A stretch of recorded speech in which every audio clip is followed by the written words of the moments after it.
Hi, today I'm going to show you how you can download games for free on PC and on a laptop. Now, instead of sailing the high seas, there is an alternate method I can show you. First, let's go to Steam. On Steam, go to search and then just leave it empty and then click on search. Once here, on the any price section here, make it free. And then to even make it better, click on special offers. Sometimes it might not be available here, right? But sometimes games have special offers or discounts that make them free, right?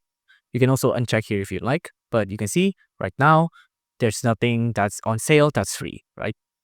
So just uncheck that. And you can see here there's a lot of free games we can install on Steam, and it's completely legal and there's no illegal stuff here, right? So no piracy.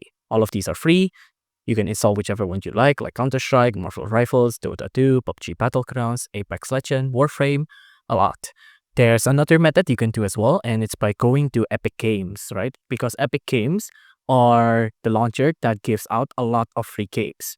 So if you go to Epic Games here, let's see if they have something for free. Let's scroll down. You can see there's a lot of holiday sale right now, and there's a couple like this. And you can see right now there are free games here on Epic Games. So right now there's Hell Let Loose and it's being given out for free by Epic Games. It used to be around this price, but now it's completely free. So that are just a couple of methods that you can use to download free games on PC. If you like this video, please consider liking and subscribing.